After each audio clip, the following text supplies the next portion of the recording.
Have you ever stumbled upon junk characters on websites or text files? If you work with foreign language data or websites, chances are you might have seen them. They look like question marks in a shaded rhombus or blank boxes or some other strange character. These are mostly character encoding or decoding errors. This takes us to the topic of our video today: character encoding.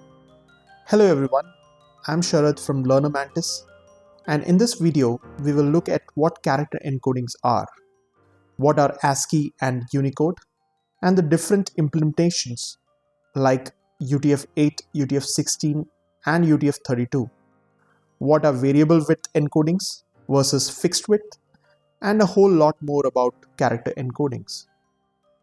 So let's get started.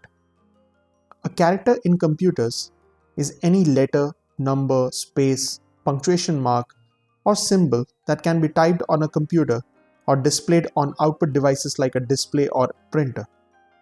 But as you would know, computers are very advanced calculators, and they only understand numbers represented in binary format.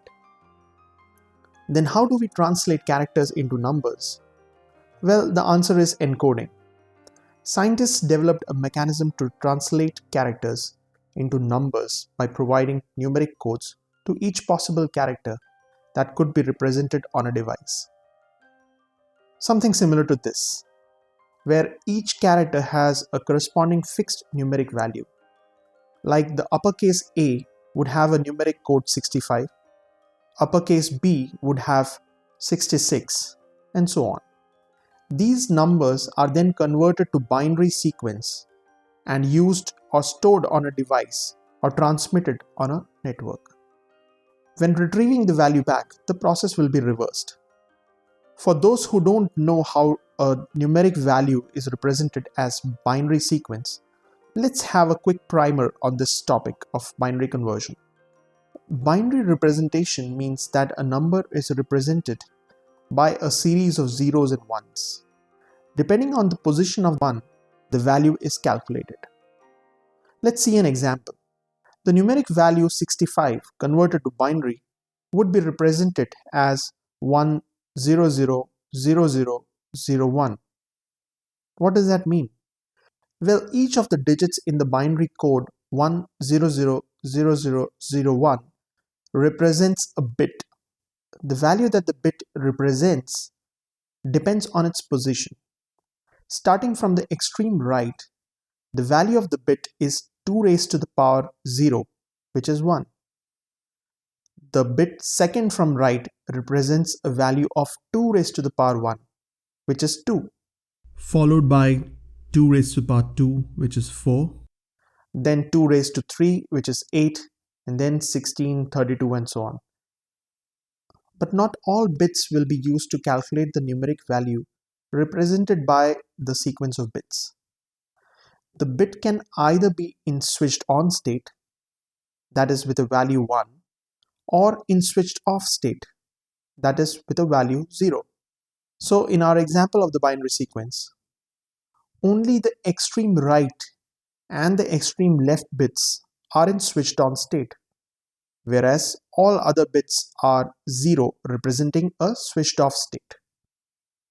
So in order to calculate the numeric value represented by this binary sequence, we only take the positional values of the switched on bits, that is 64 and 1, and add them to get 65, which is the numeric value represented by this binary sequence. The extreme right bit is called the least significant bit. The reason being, if you switched on or switched off the rightmost bit, the value that the sequence represents will only change by 1 unit. Hence, the significance of this bit is the least as compared to the other bits in the sequence. Whereas the leftmost bit in a sequence is called the most significant bit, because if you switch on or switch off the leftmost bit, the change in value represented by the binary sequence will be the highest as compared to any other bit. Hence, the most significant. Please also note that I am using the terms leftmost and rightmost for easier understanding, as we are seeing the binary sequence on screen. However, in reality, the storage or transmission on a computer or network would happen based on the computer's architecture. Some computers would store this binary sequence with the least significant bit first, and some will store it with the most significant bit first. But for our understanding, we will use the terms leftmost and rightmost. Now we know how to convert a binary sequence to its numeric value. But how do we convert a numeric value into a binary sequence? Let's see that next. Let's convert the number 120 into binary sequence. The process is simple. Just divide the number by 2. You would get the quotient to be 60 and remainder 0. We will write down the remainder on the side and then take the quotient and divide it by 2. We will get the quotient to be 30 and remainder 0. We will write the remainder on the side and then take the quotient 30 and divide it by 2. This time we get the quotient 15 and the remainder is again 0. We will write down the remainder on the side and continue to divide the new quotient by 2 and so on till we get the quotient to be 0. We will stop the division process once we get the quotient to be 0, as then there is no point in dividing it further, as we will keep getting zeros. Now the sequence formed by all the remainders in our binary sequence represents the number 120. Just be careful with the positioning of these bits into the correct position in the bit sequence. The first remainder that you got goes into the rightmost slot of the bit sequence. The second remainder that you got goes into the second slot from the right in the bit sequence, and so on. You would notice that only 7 bits are required to represent our number, that is 120. However, we have 8-bit slots here, so we just fill in the empty slots with zeros. There is a reason why we have 8-bit locations and not 7 in the example. This is because computers work with blocks of 8 bits called a byte or an octet. Earlier devices like telegraphs used 7 bits at a time, but with the advent of computers, 8 bits or 1 byte became the computing norm. One of the early popular encodings called ASCII, that is short for American Standard Code for Information Interchange, however, used only 7 bits to represent any character. This was mainly because the initial implementation of ASCII was focused on the English language, and 7 bits were enough to handle all the characters used in English, as well as numbers and some special characters. ASCII was the standard that defined the numeric values or codes associated with characters. This standard used 7 bits to represent the numeric codes mapped to each character. But since computers used 8-bit blocks known as a byte or an octet to represent a character, ASCII implementation on computers was represented as 8 bits, with the extra bit set to 0. This is what we also saw in our previous example, where we converted the value 120 to binary sequence. This makes the maximum value that can be stored using ASCII encoding to be 127 by setting all the 7 bits to switched on state, that is, assigning the value 1 and a minimum value of 0 by setting all the bits to 0. This range permitted ASCII to encode the characters used in English along with numbers and some special characters. Here we have the complete ASCII encoding chart with all the mappings or code points as they are called.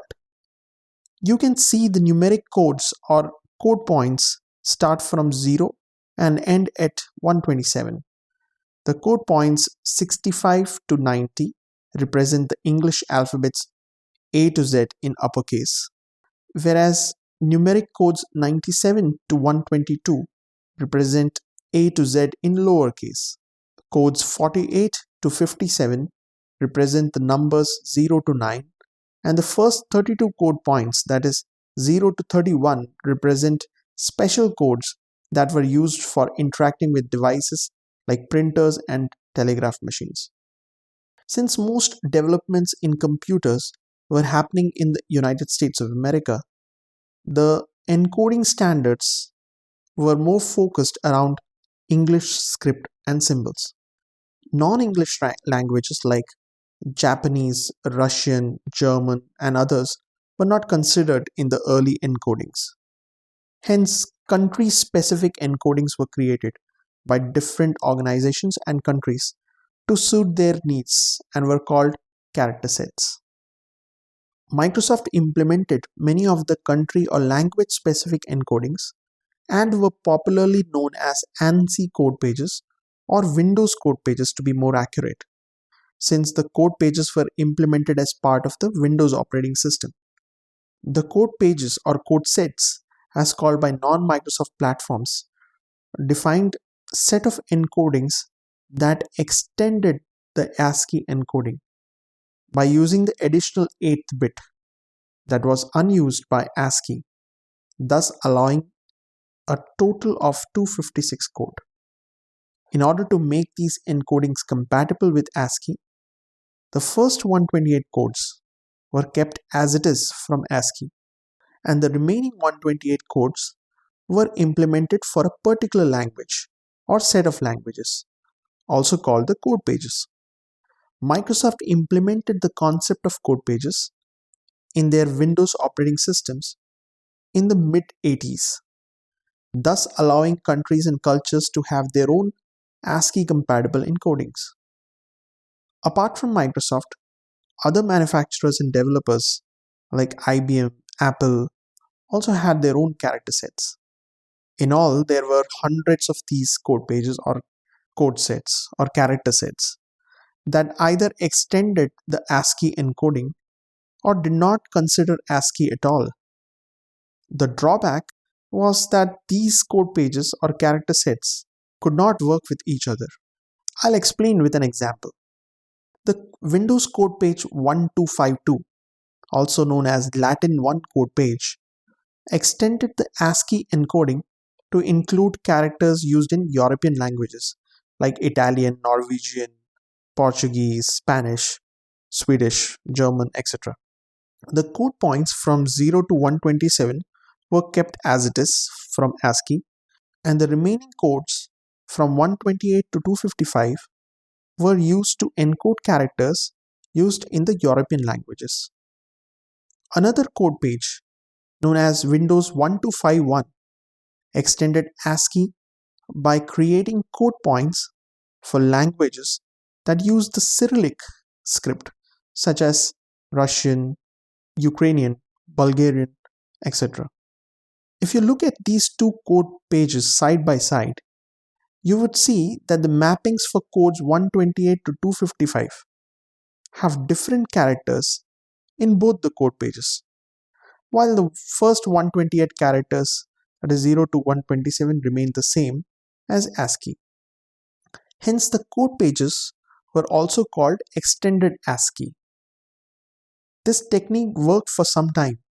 In fact, few code pages like Windows 1252 are still used on some web servers, though a very minuscule percentage of all web servers active in the world. But this way of assigning the same code to different characters under different code pages led to decoding errors. Imagine a file with French text encoded using Windows 1252 code page is received in Russia, and someone uses the Windows 1251 code page to interpret the file. The text in the file won't make sense. There were practices like putting the name of the code page used in the file as a header of the file, so that recipients would know which code page to use to open and read the file correctly.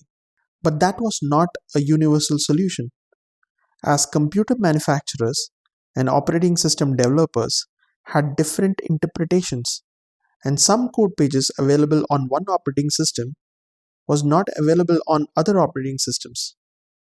That was not all. Since a single file would follow one code page or encoding, it was difficult to have two or more different scripts to be used in the same file. For example, it was almost impossible to have Russian text embedded in between Spanish text, as they would use different code pages or encodings. As a solution to these encoding shortcomings, and to have a universal and globally accepted encoding that would accommodate all languages in the world, and even symbols like music notations, emojis, chess symbols, etc., the Unicode standard was introduced in the year 1991. Unicode is a standard under which each character has a unique numeric code that remains the same irrespective of the device, platform, or country it is used in.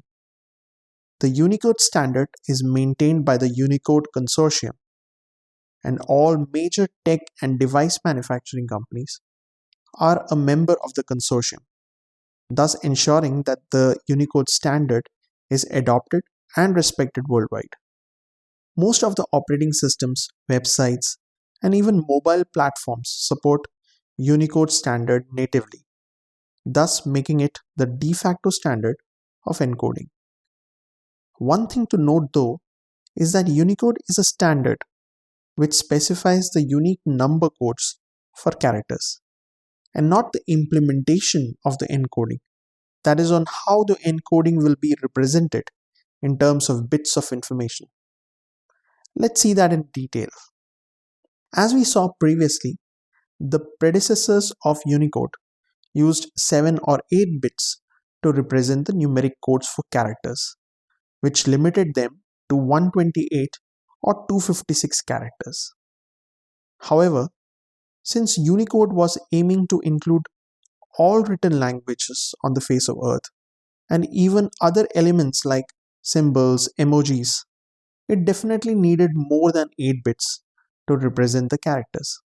So, in order to accommodate all the languages, symbols, and any future additions, Unicode was designed to use a maximum of 32 bits to represent characters.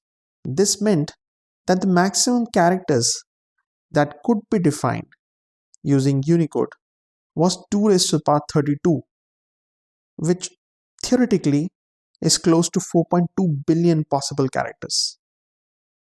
But certain implementation constraints for efficiency restricted Unicode to only use 21 bits out of the 32 bits, using the other 11 bits for efficiently storing Unicode text, which we will see later in this video. Thus, a total of 2 raised to the power 21 code points, that is around 2 million code points, could be defined using Unicode. After deducting some code points used for internal purposes, the final code points that are usable to encode characters are close to 1.11 million characters. Out of these, the code points already used for encoding characters is roughly around 13% of the valid Unicode code point possibilities, which leaves around 87% code points that can be used to encode characters in the future, which is more than sufficient for our usages. Unicode does not enforce to use fixed width or variable width formats. That is, it does not dictate whether to use all the 32 bits to define each character code, or only use the actual number of bits required to represent a character code. It is up to the implementations to define that. The very first implementation of Unicode used 16 bits fixed width for defining each character in the encoding. This meant that each character would take up 16 bits of space, even if it only needed 8 or less bits to be represented in binary sequence. Let's look at an example. The character capital A is represented with the numeric code or code point of 65 in Unicode. If we write this value as a binary sequence, it will be 01000001. The code 65 can be represented using the standard 8 bits or 1 byte. However, since the initial Unicode implementation was fixed with 16 bits, this character code 65 would also be represented using 16 bits, which is an additional 8 bits. But as these additional bits were not needed for representing the value 65, these additional bits were stored with zeros, thus wasting the additional 8 bits or 1 byte. This meant that any character having a code less than 256 would waste 8 bits of storage when represented in the old fixed width 16-bit Unicode implementation, as only 8 bits were needed to represent codes from 0 to 255. On top of it, the maximum code points that could be defined using a fixed width 16-bit format was 2 raised to the power 16, that is 65,536. That would clearly be insufficient to define all the characters and symbols in the world. Due to these issues, the old 16-bit fixed Unicode format is obsolete.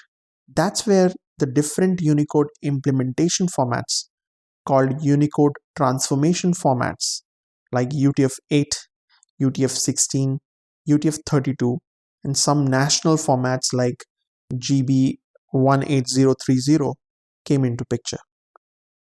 All the UTF formats can represent the 1.2 million plus possible code points.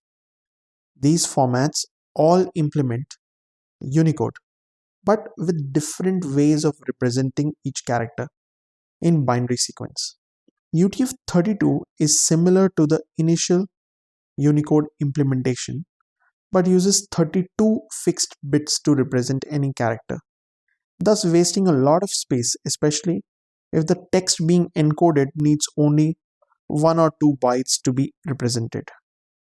UTF-16 is similar to UTF-8 as it is a variable with encoding, but it can either use 16 bits or 32 bits to represent a character based on the code. UTF-8 is one of the most popular formats that are used on most websites, operating systems, mobile devices, etc. Almost 97% of web pages use UTF-8. In fact, UTF-8 is the de facto standard format for Unicode. UTF-8 can use 8-bit, 16-bit, 24-bit, or 32 bits to represent a character. It is also compatible with ASCII, that is, any platform or program that supports UTF-8 would by default support ASCII. Let's see how UTF-8 works. Using the same example that we used for the 16-bit fixed width format, we will see how UTF-8 encodes the character capital A, that is Unicode code point 65. It is represented as 01000001, which is exactly the same as how the character is represented in ASCII. In fact, the first 128 characters, that is from code 0 to 127 in Unicode, are the same as ASCII. Thus, UTF-8 would work seamlessly with ASCII. Now let's look at a bigger code number that ASCII does not support and Unicode does. The Greek letter phi has a code point of 934 in Unicode, and the binary sequence for the number 934 is 00000011, 101001110. Here we can clearly see that 16 bits or 2 bytes are required to represent the numeric code 934 in binary. But this cannot be represented as it is in UTF-8. Remember, UTF-8 is a variable length format, which means either 1, 2, 3, or 4 bytes can be used to represent a numeric code. Then how does the program reading this byte sequence know if the code representing the character is 1 byte or 2 bytes long. Let's look at another scenario.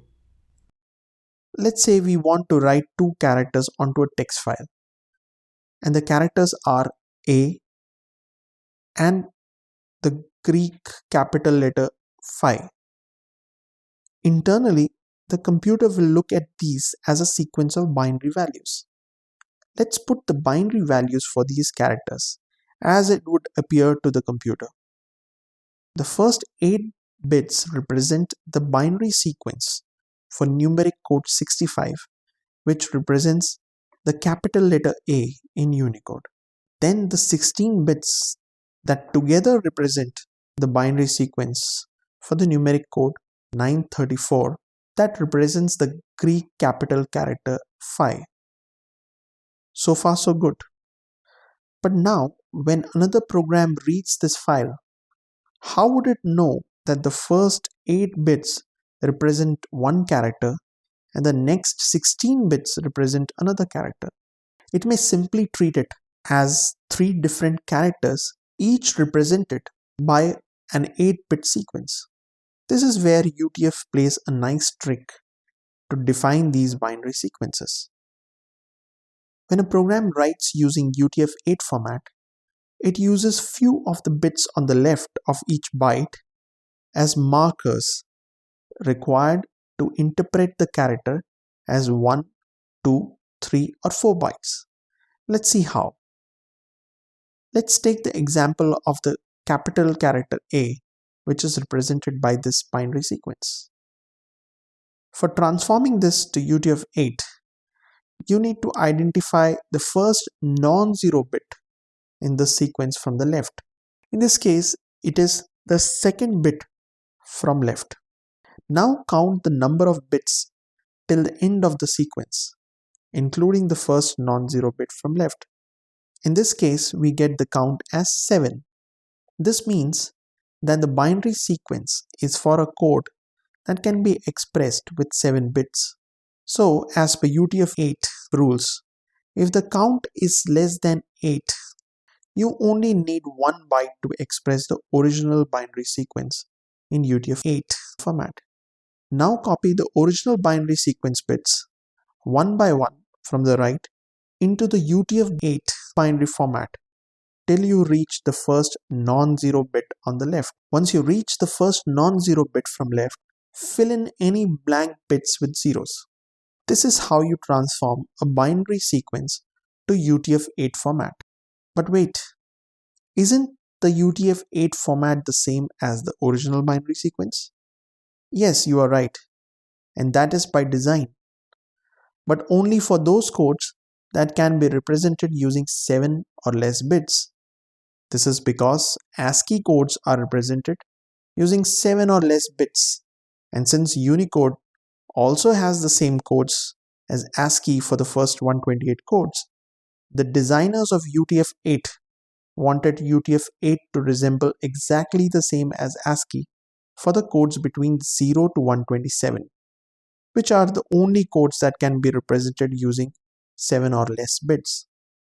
And since computers work with 8 bits or 1 byte, the first bit has to be set to 0, which is the case for ASCII as well. Hence, if your file only has ASCII codes or Unicode codes from 0 to 127 and no other codes, then an ASCII encoded file and UTF-8 encoded file are identical. This, however, changes if you start to transform characters with codes higher than 127. Let's see how they are dealt with. Let's take the example of the Cyrillic capital letter U, which is represented by this binary sequence. The process starts the same as we did for the previous example. Identify the first non-zero bit in the sequence from the left. In this case, it is the 6th bit from the left. Now count the number of bits till the end of the sequence, including the first non-zero bit from left. In this case, we get the count as 11.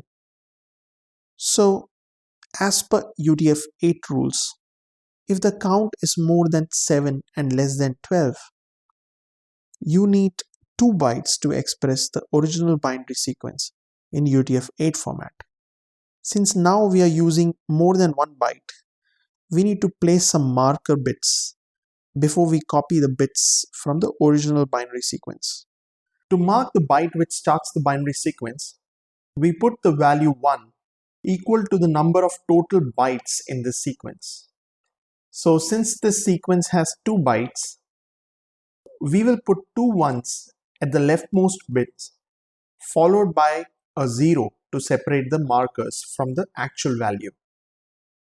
Then we move to the beginning of the next byte and put a marker 1 followed by 0 to indicate that this byte is a continuation byte and that it is a part of a larger binary sequence.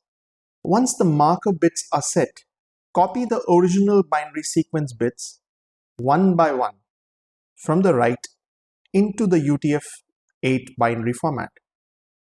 If you find any bit already filled in, copy it to the next available location. The values only need to be copied till the first non-zero bit in the original binary sequence. In this case, all bits fill in the available space perfectly. In case any bits are left empty, fill them with zeros. This is the UTF-8 representation of the Cyrillic character U having the Unicode code point 1070. Let's try another code. This binary sequence denotes the sequence for numeric code 8375, which is the Unicode code point for the Spesmilo sign. To begin, identify the first non-zero bit in this sequence from the left. In this case, it is the third bit from the left. Now count the number of bits till the end of the sequence, including the first non-zero bit from the left. In this case, we get the count as 14. So, as per UTF-8 rules, if the count is more than 11 and less than 17, you need 3 bytes to express the original binary sequence in UTF-8 format. Now we would need to mark the marker bits in each byte. To mark the first byte, which starts the binary sequence, we put the value 1 equal to the number of total bytes in this sequence. So, since this sequence has 3 bytes, we will put 3 ones at the leftmost bits followed by a 0 to separate the markers from the actual value. Then we move to the beginning of the next byte and put a marker 1 followed by 0 to indicate that this byte is a continuation byte and that it is a part of a larger binary sequence. Next, we move to the beginning of the next and final byte in the sequence and put another marker 1 followed by 0 to indicate that this byte is also a continuation byte and that it is a part of a larger binary sequence. Once the marker bits are set, copy the original binary sequence bits one by one from the right into the UTF-8 binary format. If you find any bit already filled in, copy to the next available location. Keep copying till you reach the first non-zero bit from the left. Once we reach the first non-zero bit, any blank bits should be filled in with zeros. As you can see, there are 2 bits that are left blank in this UTF sequence, so we will fill them with zeros. This is the UTF-8 sequence for the Unicode code point 8375. Similarly, if the count of bits from the first non-zero bit till the end of the original binary sequence is more than 17, you would need 4 bytes to express the code point in UTF-8. Now that we understand the UTF-8 format, let's revisit our initial example from where this discussion about UTF-8 started. We wanted to represent the 2 characters, capital A and Cyrillic letter phi, on a single file using variable length encoding. But the issue was, how will a program know how many bytes should be used to get the character's Unicode code point or numeric code? Now with UTF-8, we can achieve this by using the UTF-8 binary sequence instead of the standard binary representation of the character's numeric code. The first character, capital A, will be represented as 01000001 in UTF-8, as the numeric code for capital A is 65, and that is within the range of 0 to 127. And as we know, UTF-8 sequence is same as regular binary sequence for all codes from 0 to 127.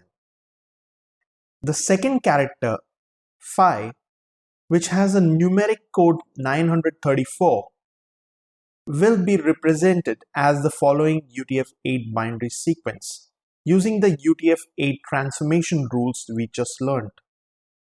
When we use the transformed UTF-8 values, the file becomes a UTF-8 file. Any program that would use this UTF-8 file would read the first byte and would immediately know that this is a single byte Unicode code point, as the first bit is 0. The program can simply treat this byte as a regular binary sequence and get the corresponding numeric value using the computation to convert binary sequence to numeric value that we learned earlier. The program would read the next byte and would immediately know that the character is represented with 2 bytes, as the byte starts with 2 ones followed by a 0. The program would then move to the next byte and would know that this is a continuation byte, as it starts with a 1 followed by 0. The program can then extract all the non-marker bits and put them in order and fill in the blank spaces with zeros to get the original binary sequence that can then be converted to the numeric code that represents the Unicode character.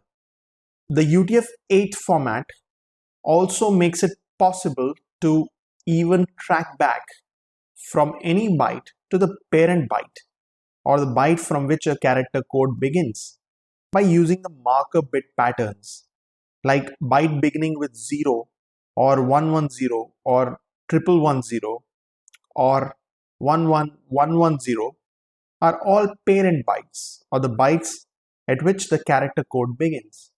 I hope you would have got a fair knowledge of character encoding, ASCII, Unicode, UTF, etc. But this topic would be incomplete if we don't touch upon something related, yet important, to draw the complete picture. So even if you get the encoding right, there are chances that you may encounter some errors when text is represented on screen or output devices like the printer. And the reason is probably an incorrect font selection. A font defines how a character would look on screen or on a device like the printer. It is the graphical representation of a character. Let's take an example of the character capital A. Now Unicode defines the code point with a numeric code 65 assigned to the capital character A. However, it does not define how this character should appear. Like the one you see on screen is a valid capital letter A, and so are these 8 others. Fonts have the liberty to express the character artistically while keeping the character still recognizable. Well, in most cases. It's almost impossible to have a font that provides the glyphs or graphical representation of all characters defined in Unicode. So fonts are selective in providing which character it will show. Fonts generally target a particular language or set of languages or scripts. This means all the characters that are not supported by the font will not appear as you would like them to appear, since the font does not have a definition to represent the character, or in simple words, the font does not know how to draw the character on screen or on an output device such as printer. Let's look at an example. The Greek and Coptic language script is represented by the Unicode code range from numeric code, that is the decimal number 880, to numeric code 1023. The Calibri font supports Greek and Coptic script and hence has the glyphs for this Unicode range embedded in the font file. I use an open source software called FontForge that displays details about a particular font. I will open the software and select the Calibri font.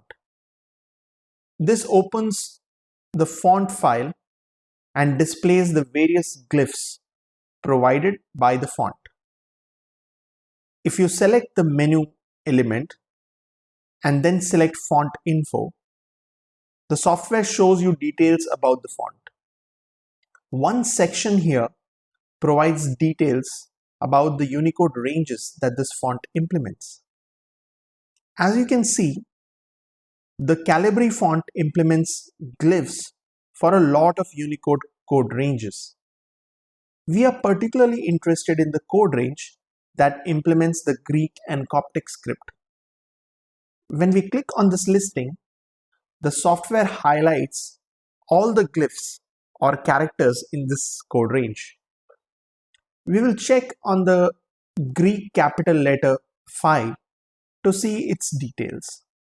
We can see that the Unicode numeric code in decimal for capital letter phi is 934, along with some other details like the character name and the Unicode code point in hexadecimal. For those who don't know about hexadecimal, it is another way to represent a number. Like generally we use base 10 to represent a number, hexadecimal uses base 16. For example, the number 1000 is expressed as 3E8 in hexadecimal. This is another topic for discussion about various number systems that I will cover in a separate video. And the U plus prefix that you see before the hexadecimal number tells you that the hexadecimal number represents a Unicode code point. We will use the character map program to copy the character phi and then paste it onto Notepad++.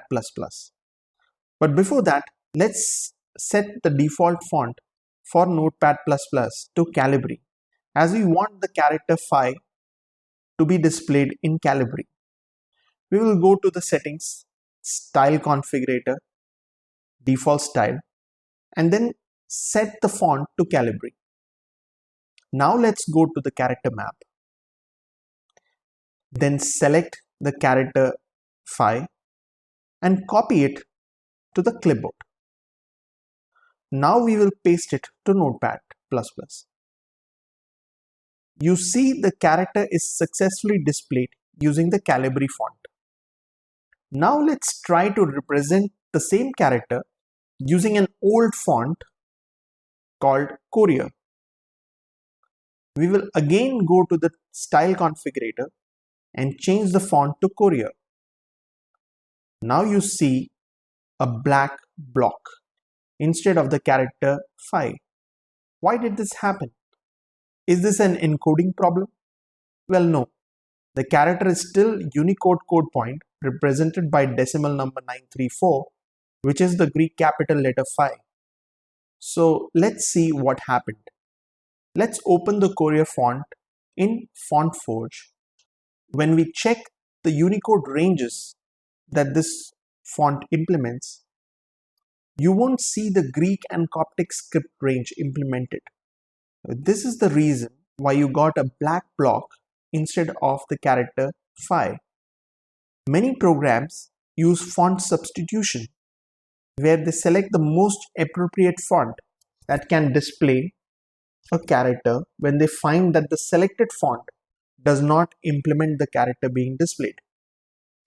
But many times these substitutions are erratic. Even Notepad++ does font substitution successfully in many cases, but not in our case. Some programs like MS Word use a different approach. They select a font themselves that can display the character and would not allow you to switch to a font that does not support the character, like in this demonstration. We put the capital letter phi on an MS Word file, and as you can see, MS Word changes the font to a font that has support for Greek script. Now if we try to change the font to a font that does not support the Greek script, like the font Stencil, MS Word won't let you change the font for the selected character. So the point is that some software like Notepad++ and MS Word handle font incompatibilities to some extent, whereas there are some that may not even consider things like font substitution. Depending on the software that you work with, there is a possibility that even if you have the correct encoding and decoding routines, a thing as simple as incorrect font selection can cause junk characters on screen or on printed documents. I hope that this video has been helpful in explaining character encoding, especially Unicode and its transformation formats. Please let us know your comments in the comment section below. We are also particularly interested in any value addition that you can bring in for this topic. If you like this video and appreciate our efforts, please like the video. In case you like in-depth technology explanation videos, please do subscribe to our channel and press the bell icon to get notified of any new content that we post. Thanks for watching.